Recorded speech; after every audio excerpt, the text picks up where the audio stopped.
Thank you very much for inviting me here. So it's a pleasure to be in Norway. It's the first time. I've known a number of Norwegian colleagues for long, and I've been constantly impressed by the quality of research that's carried out here. So it's a true pleasure. It's also a true pleasure to talk about a country that's in the headlines currently, but that's quite rarely mentioned or talked about by academics. And it's important to talk about today's topic, Salafi Trends in Yemen, because I feel that it's also a way to challenge the most pessimistic approaches that exist nowadays.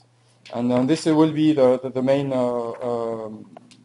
the main scope of my presentation today, sort of challenging the pessimistic approach. So using Salafism to be a bit optimistic and highlight the number of constructive processes that are unfolding.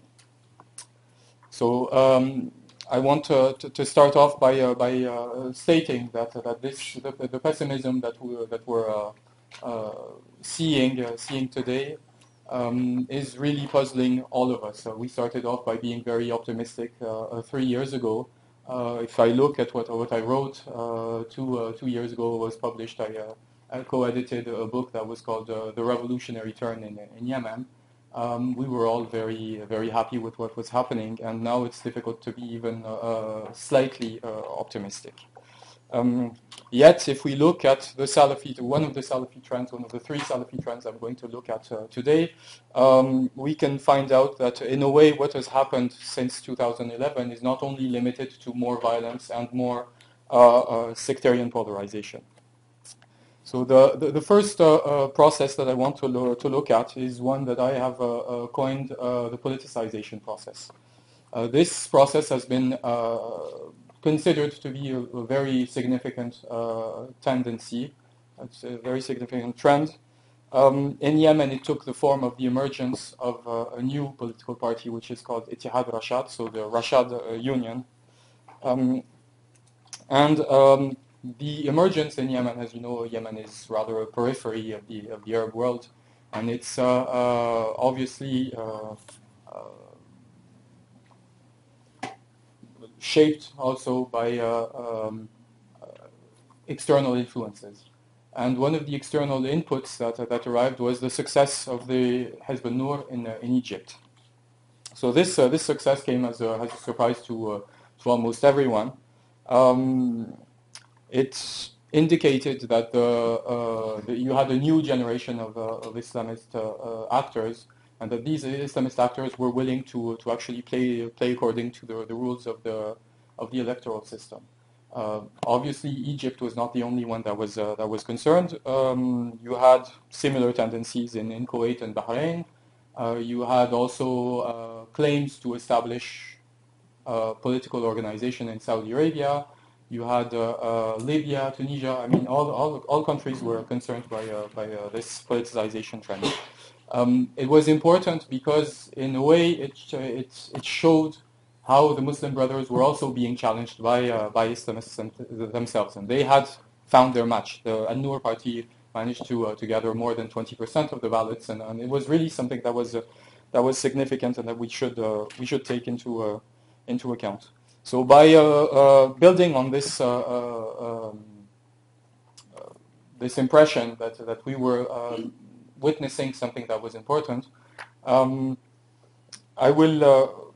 my lecture will focus on how the revolution has impacted the Salafi trend itself and how the Salafis acted during the revolutionary process. So by claiming that the politicization trend is something that is significant, important to analyze, we should not forget also that the Quietist branch, so the one that rejects political participation, has also been resilient. And this is the second trend that I will look at, seeing how political groups, Salafi groups who reject political participation actually managed to continue to exist. And this was something that was obviously not written originally. So the second trend I will look at is by focusing on the Quietist Salafis in their own cradle in Yemen, which is called the Dammâj village, Dar al-Hadith Institute, which is located in the northern part of Yemen, around here. So it's the star there near Saada. I'll start off just by defining Quietist Salafism. I know it's not something that's always very well known, especially since the trend that developed in Yemen around the Dammâj Institute and around a person called Muqbil al-Wada'i was rather specific. It was the focus of my book, but I guess it might be important to actually state how this branch of Salafism is defined. It's mainly defined by its rejection of what they call Hizbiyya, which is we could translate it into party spirit or political participation. They reject the institutionalization of politics, institutionalization also of any activity that is even charity activities. And there was a real debate inside the Salafi movement in Yemen as to whether it was legitimate to actually establish a charity organization. So this, the doctrine that developed around Muqbil al-Wada'i, which is also similar to what Saudi scholar Rabi al-Madkhali states, emphasizes the fact that worldly matters, that is social justice, which is a central element of the doctrine of the Muslim Brothers, is something that is secondary to religious creed, so aqidah, and da'wah. So they state that the priority for action is not to improve the world as it is, but that people, that Salafis should focus on da'wah, so preparing for the afterworld in a way. So there you have basically a number of the creeds that are important in the Salafi political doctrine. One of the important things also that they state, and this is something that proved very central during the revolutionary process, is that they claim that it is necessary to remain loyal to the ruler. So they do not consider that revolutions are something that is positive. That's why they claim that so 60 years under an oppressive imam, so under an oppressive ruler, are preferable to one night without one. So there they claim that chaos is something that should be prevented, or what they label the fitna. They nevertheless consider that the ulama have a sort of political role to play by giving secret advice to the rulers. So that means they are not allowed to publicly criticize the political ruler. If I'm stressing these points and giving a definition of the political doctrine, is that you obviously all understand that this doctrine clashed directly with what was happening in what was called the Arab Spring. You had a direct challenge to the authority, which did in a way generate chaos. And you had also a stress put on improving worldly matters, not focusing on da'wah or aqidah. So the third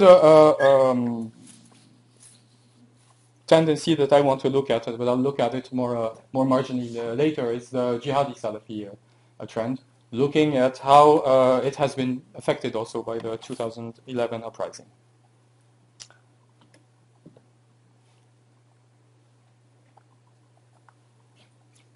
So early on, as Yemenis were taking the streets in February 2011, there was a reaction by the Yemeni authorities that tried to instrumentalize directly religious actors. And so you had fatwas that were published by people supporting the revolution, others that were claiming that it was not a legitimate process. And you had ulama committees that were established. And rapidly, this became an important stake of the revolution in Yemen. The President Ali Abdullah Saleh himself actually chose to challenge the revolutionaries on the religious legitimacy. Very early on, so he established this committee, but all the ulama that participated were rather marginal ulama. They were what would later be called, or what some called the ulama of the palace, which had basically no popular legitimacy. They nevertheless played an important role because they were directly challenging the revolutionaries and letting them react to it. In a way, Ali Abdullah Saleh claimed, for instance, in a speech in April 2011, that one of the problems of the revolutionaries is that they were allowing different the mixing of sexes, of women and men on Change Square in Sana'a, and this was something that was not allowed, and that was contrary also not only to religion but also to Yemeni customs. And so what happened, although he challenged it in a very you could find it a very silly way, it involved a reaction by the actors who were on Change Square, and the Islah Party, so the Muslim Brothers, who was increasingly controlling the revolutionary square, decided to implement a separation between men and women. And this separation was more and more materialized. Initially, you had a thread that separated men and women, and then they gradually built a wooden wall to separate them. You had separate demonstrations, which was something that actually showed that while they were challenged on religious terms, it obviously had an implication. Ali Abdullah Saleh did not only use peripheral ulama, he also used Salafi ones. And the Salafis, the Quietist Salafis, who were from Dammâj, so in the north, Dar al-Hadith, were involved directly in delegitimizing, in very harsh terms, the revolutionary process. And for instance, Yahya al-Hajuri was published, so the head of the Dar al-Hadith Institute, so the heir of Muqbil al-Badri, who passed away in 2001, published a few tapes of lectures in which he criticized the Arab revolutions directly. In one of them, he stated that these events were a plague due to a Masonic doctrine orchestrated by Jews who manipulated the Muslims. There you see a way of actually delegitimizing directly the political implications of the processes. Later, he said, the revolutionaries, like the Muslim Brotherhood, are just criminals. They impose their will on the country and offer it to the disbelievers. So this was a way of actually challenging the process directly because of its political implications, stating that it would generate chaos. It didn't say that it's illegitimate in a way, but the way it's being done is illegitimate. Then, and this is something that let the Salafis appear as maybe the last supporters of President Saleh, he later published a letter in which he listed the 12 reasons why the majority of the people love Ali Abdullah Saleh. And so this was received as something that was almost laughable by most of the people. Yet it actually highlighted the persistence of some links between the Salafis and the regime. Later, another example of such links was a letter that Yahya al-Hajuri wrote to Ali Abdullah Saleh. It was in the autumn of 2011, so everyone knew that basically Ali Abdullah Saleh would go out of office, and there was a blockade that was being imposed on the Salafi Institute in Dammâj by the Houthi rebels.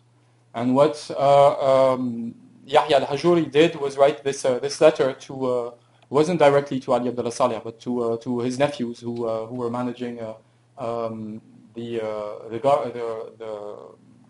security apparatus. He asked them to come and protect them. So it was a direct way of actually stating that they were as Salafis, they were the direct allies of the of the of the regime. Then another instance where they actually, the Salafis showed that they were directly working against the political process that was unfolding was in criticizing this figure, Tawakkul Karman, who received the Nobel Prize. And in receiving the Nobel Prize, one of the Salafi leaders stated that she was rewarded by Christians and Jews for betraying Islam. So it was a direct attack also on the fact that was pinpointing to the fact that the political process was not in favor of Islam or of Muslims, but for the enemies of Islam. Still, the political process continued, and the Salafis, in a way, needed to adapt. And they did quite well adapt to the new situation by acknowledging that Saleh was out of office. So they didn't challenge the new regime. They didn't say that the new regime was illegitimate. They didn't take positions. They maintained their loyal system. But they also, interestingly, as there was a very important debate as to what the new Yemeni state would look like. There was a constitutional debate, etc. The Salafis from Dammâj mostly stayed out of it, and they focused on two different processes. The first one was focusing on the fight with the Houthis as an important challenge, claiming that the Houthis were directly linked to Iran and therefore not true Muslims. And then the other focus was on the politicization process of Salafism. So they did what they had been doing for a long time, which was to criticize all the Salafis who had been close to them, but who were moving closer and closer to political participation. Obviously, if I mean that they criticized other Salafis, it means that not all Salafis took the same position and accepted to remain loyal to the Saleh regime. And so what happened is that a number of Salafi voices had been thinking of establishing a political party from the early 2000s. It manifested itself in 2008 with an important debate, but there was no Salafi political party before 2011. And the establishment had been something that was really controversial. The establishment of the political party was something that was really controversial. So during the political process, in a way, during the revolution, the politicization process matured and started to become something that was self-evident. You had the success of the An-Nur party, and then you had a number of stances that had been taken by Salafi clerics, two of them being Aqil al-Maktari that you see on there, and Muhammad al-Mahdi, who were initially critical of the uprising, but who gradually realized that it was something that should be supported. And so they issued fatwas that were increasingly supportive of the process. They first stated that, for instance, obviously it was legitimate to rise against oppression, but that this should not involve violence, for instance, that it should not trigger chaos. But gradually they sort of realized that it was probably something that was inevitable, and they found inspiration from other countries in the region, obviously Egypt being one of them. And the first step to actually establish a political party was taken by Aqil al-Maktari here, who claimed in November 2011, so it was even before there was the fall of Saleh. You know that he left power in February 2012 in a long revolutionary process, and this is something that's that differentiates Yemen from other countries. And so Aqil al-Maktari, who had been active in two of the charity one of the two charity organizations that had been established in Yemen. One was called al-Hikmah, and the other was al-Ihsan. Those two charity organizations were Salafi, but they had been strongly criticized for being charity organizations, so for by Muqbil al-Wadri himself and Yahya al-Hajuri. I don't know if it's clear. Well, Aqil al-Maktari claimed to establish a party which he called the League for Renaissance and Change, so Rabita al-Nahda wa Taghayyur. But the political party was never really created, was never established. I don't really know why. And a few months later, he participated in the establishment of a much broader initiative, which was the Ittihad Rashad, so the Rashad Union, which you see here. The man with the microphone is the president of the party,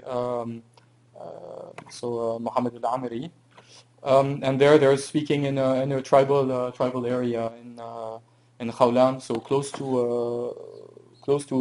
Sana'a, and the Rashad party was obviously an important step.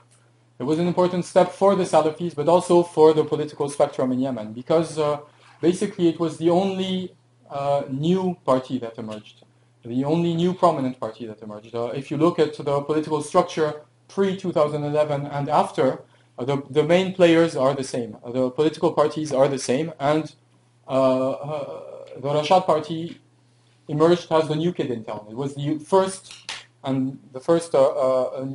new figure of the new Yemen in a way. And it directly participated in the political process, in the transition process.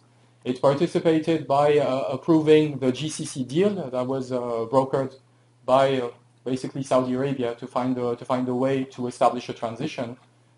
This transition kept Saleh in the political system, so the former president. It had a transition president, which was the former vice president, Abdurabu Mansour Hadi. And it also entailed the establishment or the pursuit of a national dialogue through what was called the National Dialogue Conference, which was a very inclusive conference with 565 representatives of all political tendencies. And you had 5 representatives of the Rashad party. They participated in a very open way and legitimized the whole process. And they wanted to appear as responsible actors who were supportive of democratization in a way. Obviously, they were criticized, but they nevertheless wanted to stress their own moderation. They participated in debates with other political parties, including with socialists, for instance. They endorsed the very term of democracy, which was something that was not a given before 2011.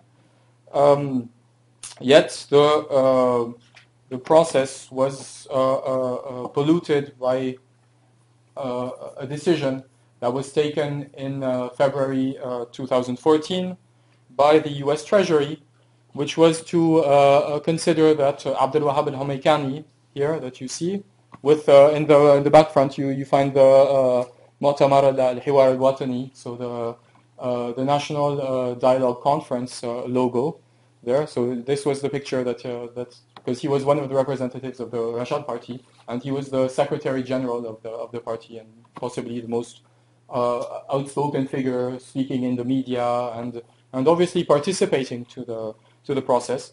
Well, the U.S. Treasury decided that he should be designated as a specifically targeted as a specifically designated terrorist.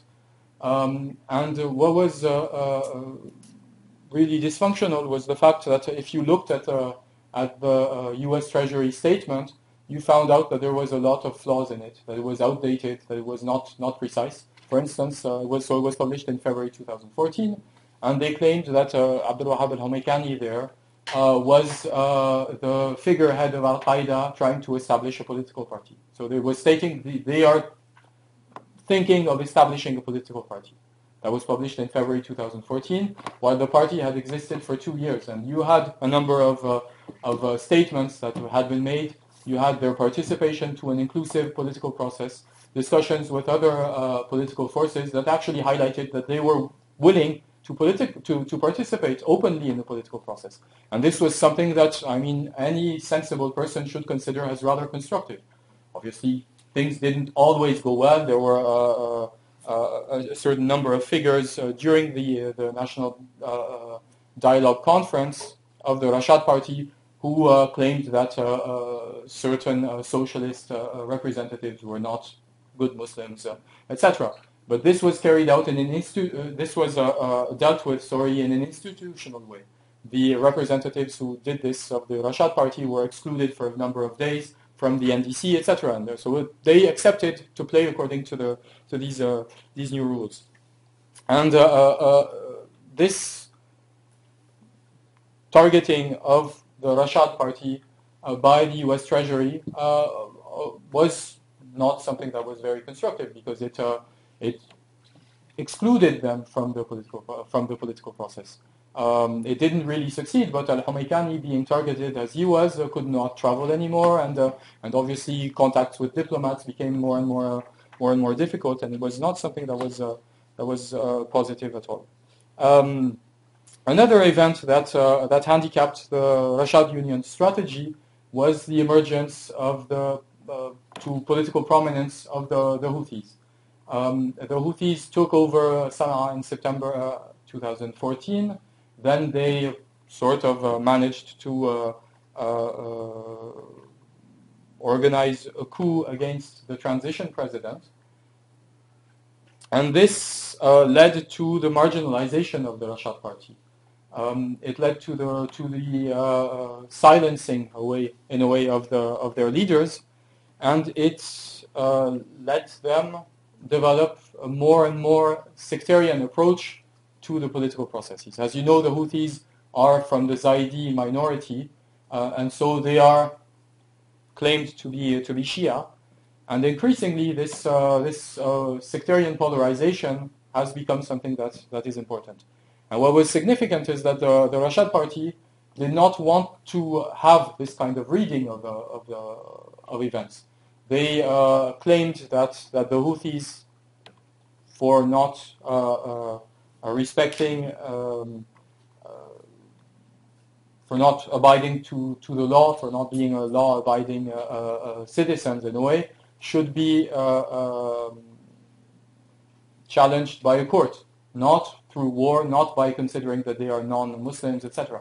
And this was also illustrative of their will to actually participate to the process.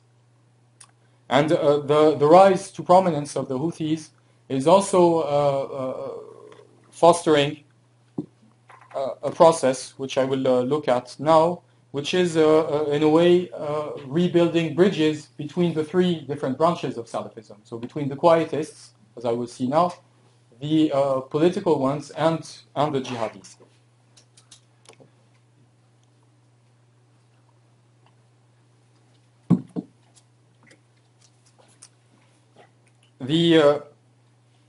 The Saada War, which lasted from 2004 to basically 2011, has had a tremendous impact on the political spectrum in Yemen. Initially, it was rather something that was to be considered as marginal, but it increasingly had an impact because it marginalized Sunni Islamist forces, leaving basically the AQAP as the sole representative of Sunni identity, which is something that a process that we have probably witnessed in Syria and Iraq.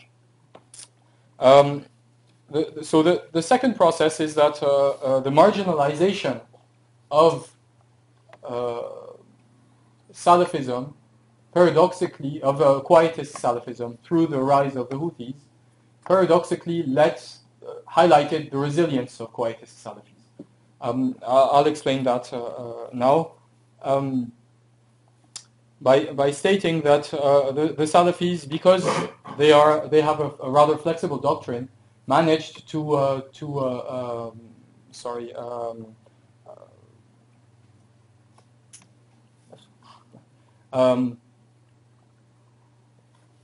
because they had this flexible doctrine, they adapted rather well to a new challenging situation. The new challenging situation was that the Houthis were gaining tremendous prominence.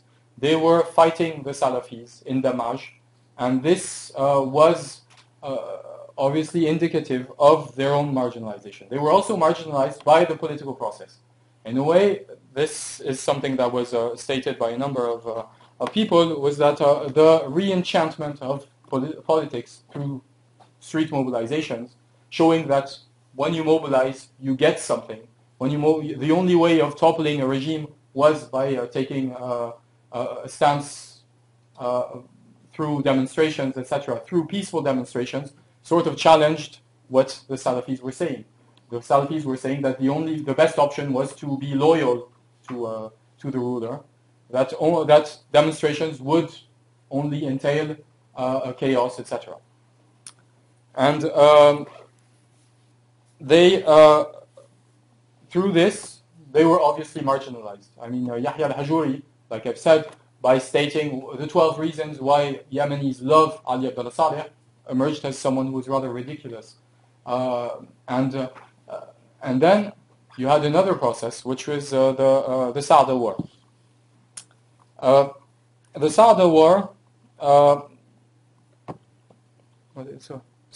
the Saada War directly confronted the Quietist Salafis to the Houthi revivalist, to the Zaidi revivalist Houthis, because the Dammâj Institute was directly located in the region that was held by the Houthis. If you look at the map there, the first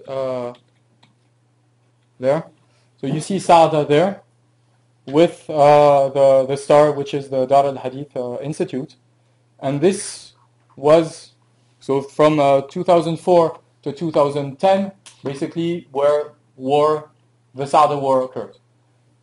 Yet at the time, the Salafis were sort of stayed out of the conflict, more or less. There were skirmishes, but they did not challenge directly the existence of the center. And then what happened is in 2011, the Houthis took over because the forces that were loyal to Saleh retreated to Sana'a, and so they left open terrain for the Houthis, who managed to establish their own independent governorate. Increasingly, there were tensions between the Houthis and the Salafis. These tensions, into October 2011, when Yahya al-Hajuri wrote a letter to the nephews of Saleh, triggered a blockade of Dammâj. And there was fighting in which around 20 Salafis were killed. And then later tensions were building, and the Houthis started to accuse the Salafis of having links with Al-Qaeda. And they decided to sort of take action, impose a more strict blockade. Fighting developed, and there was at least 100 Salafis who were killed. The Houthis decided to bomb a branch of the Dar al-Hadith Institute in Kitaf, so just east of Saada, a bit further. So there you have the institute. And they later put tremendous pressure on the Dammâj Institute. The Dammâj Institute was shelled, and you had intervention by the transition president to find a common ground. Common ground was found when it was stated that the 10,000 or so students from the Salafi Institute would leave Dammâj and go some other place. And so what happened is that you had around 10,000 Salafi IDPs who became martyrs of the sectarian development of the Houthis. And this sort of re-established them as a central force of Salafism. They were marginalized at first by the political process. The Houthis tried to marginalize them, but because of this marginalization process, they were reinstated as a central force. So the other Salafis who had been criticized by Yahya al-Hajuri started showing solidarity with them. And you had an important solidarity, some stating that there was a genocide being carried out in Dammâj. This is just taken from a site that's in Indonesia.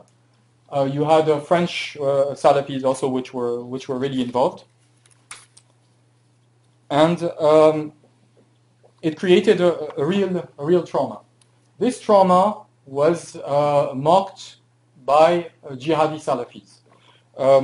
It was mocked by Jihadi Salafis because they were stating that, in a way, the Quietist Salafis had not accepted that violence was a solution. They had claimed that the best way of dealing with issues was to remain loyal. And in the end, the jihadis were telling them that by being submitted, by separating da'wah from jihad, that's what you get. You get pressure. You get the Houthis who expel you. You get crusaders who are becoming more and more present in Yemen, etc. And that was a way of actually criticizing the Salafis through their own inaction. But despite this mockery, as I've said, Yahya al-Hajuri became re-legitimized. He became this kind of victim, and he managed to have a new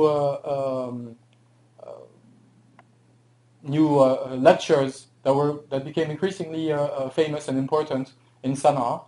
And then in September 2014, when the Houthis took over Sana'a, he moved farther south, and he started to preach in a very open way against the Houthis, and this was a way also of mending the gap that existed between the three different branches of Salafism. All of them now shared a common enemy. You had two of them that were marginalized, the Quietists. You had also the Islahis, so the Muslim Brothers, along, as I've said, with the political Salafis, the Rashad party, and the only remaining actor, in a way, was the Jihadi Salafis. Another way that actually showed that Quietist Salafism had not necessarily lost the game was because for a lot of Yemenis, and possibly for some of us, they had been the only ones who had been consistent. From the very beginning, they had claimed that the revolution was not a good idea because what it would trigger was chaos. If you were an ordinary Yemeni with no access to electricity, if you were an ordinary Yemeni with shooting around your house, etc., you would probably consider that this was not, after all, that bad of an idea. That the situation pre-2011 was better than it was now. And in a way, the Quietist Salafis were the only ones who had been consistent enough to actually claim right from the start that this was the only way to maintain peace and leave the possibility for dawah open.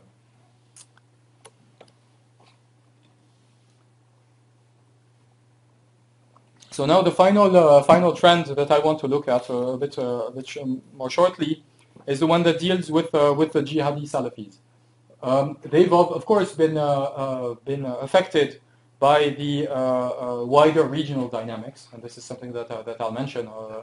As I've said initially, Yemen is porous to foreign influence, foreign debates, etc. But mostly it's the internal political processes that are the main drivers of what is happening. I've mentioned the issue of the re-enchantment of politics, which were challenging the apolitical Salafis, but they were obviously also challenging the jihadis. Jean-Pierre Filiu, my colleague, initially stated that the re-enchantment of politics would sort of delegitimize the jihadis. If we look at what has happened since then, obviously this is not what has occurred. It's true that in Yemen, Al-Qaeda in the Arabian Peninsula, AQAP, kept a low profile initially. They did not participate directly in the demonstrations.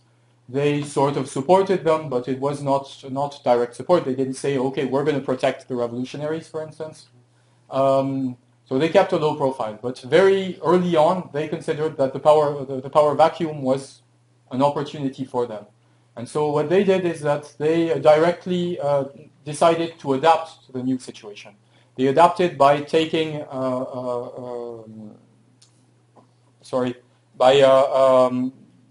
by controlling territory. They did that in Abian, in the south near Aden, in the east of Aden, in Abian region. They established with a short-lived emirate, which was called WAFAW, and they also decided to change their name.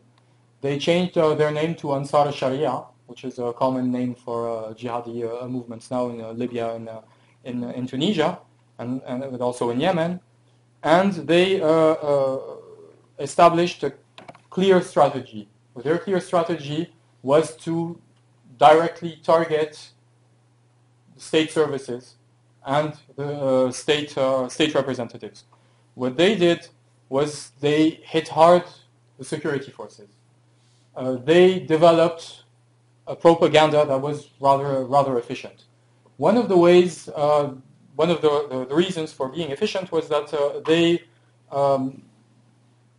explicitly decided that they were waging a guerrilla war, much more than a terrorist organization.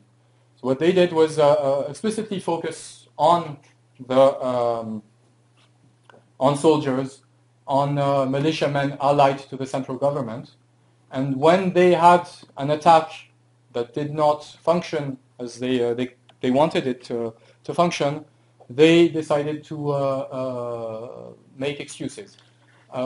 What they did in December 2013 was they attacked the military hospital in Sana'a that was linked to the defense ministry. And afterwards, there were videos that were published by the Yemeni state that showed some of the jihadis who were killing nurses and doctors. And the communication strategy, right from then on, was to consider that it had been a mistake, that they were not intended to actually kill civilians. What they wanted to do is kill people who were responsible for the repression, who were responsible for collaborating with the United States through the drone attacks. And you see that by working like this, they were obviously developing an efficient propaganda that was received rather positively by people who were hearing drones flying around their houses almost on a daily basis, who had relatives who had been killed. And this was something that was efficient and rather powerful. It was also efficient and powerful as a way of actually differentiating themselves from the challenge that emerged in 2014 with the emergence of Daesh, or the Islamic State, because they were stating that we focus on a certain number of targets, which are meant to be legitimate targets. We are not killing randomly people. And this has been the basis of their own popularity. And it's something that we should obviously acknowledge if we want to understand and eventually fight what is unfolding there. If we bluntly consider that it's only a terrorist movement, if we don't consider that it's basically just a guerrilla war that's unfolding, then we're missing something that I feel is important. Yet the challenge of the Islamic State was present. But the Al-Qaeda in the Arabian Peninsula, if you look at the different regional branches, is probably the one that has resisted with the most consistency to the challenge of the Islamic State. It resisted by actually criticizing the legitimacy of Abu Bakr al-Baghdadi as the caliph. But it also resisted by stating that we have a different strategy. We're not people who behead others. We're not targeting other Muslims. We're not targeting minorities, etc. Nevertheless, you had a different process that was showing that a number of people who were close to or part of Al-Qaeda in the Arabian Peninsula were themselves considering that the Islamic State was a model. And there are basically two of them. One of them is Jalal Bil-Aidi here, who did not per se state that he pledged allegiance to al-Baghdadi, but some of the strategies on the field that he used were reminiscent of what the Islamic State was doing. He participated in the beheading of 14 soldiers who were on their way in permission, so they were not in their military suits, and he legitimized the fact that they were beheaded because they were of Zaidi origin. So this was a step that triggered criticism, internal criticism. And then the other person is Abdelmajid al-Raymi, also called Abdelmajid al-Hitari, who had a very interesting trajectory, because he had been affiliated to Al-Hikmah, so the political branch, or the political charity organization that had been established in the 1990s, but he evolved and started explicitly calling for allegiance to the Islamic State. In the Islamic State, Al-Qaeda and the Arabian Peninsula competition, of course, the Charlie Hebdo attacks in Paris have been put largely to credit of AQAP. This has been something that was an important step, obviously, in this competition, because it sort of re-evaluated also the role of AQAP as an organization that was able to target foreign interests, not just Yemeni soldiers, not just allies of the Yemeni state, but also directly outside of their borders. And there was this issue of prestige, which was central. But most of all, the main process that I feel is important when we're looking at Jihadi Salafis is that the context of growing sectarianization, confessional polarization between the Zaidi Shias and the Sunni Islamists is something that is putting AQAP fighters at the center of the continuum of Sunni Islamists. Like I've said, Al-Islah is marginalized. The Quietist Salafis have been marginalized. The political Salafis are not in a good shape either. And who's left and who has, in a way, this dynamics is AQAP. And this is something that is worrying, because it's also creating an incentive for actors who are against the Houthis, but who do not necessarily share their own ideological doctrine of AQAP, nevertheless will ally with them. And an indication of these informal alliances has been the recent takeover of a number of military camps in the region of Shabwa, which is in the northeast of Aden, where you have tribes who have allied with AQAP fighters. And the problem is that, much like in Iraq, it ends up being labeled as AQAP has taken over a military camp. So it's put to the credit of the most radical organization. And it fuels sectarian polarization, because it completely ignores the fact that the grievances that are put forward by the tribes themselves are not necessarily sectarian. They're not necessarily similar to the ones that are developed by AQAP.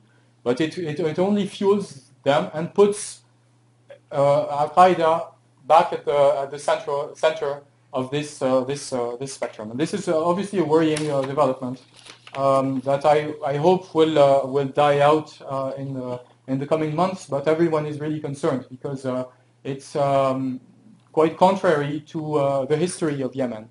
If you look at the way Zaidis and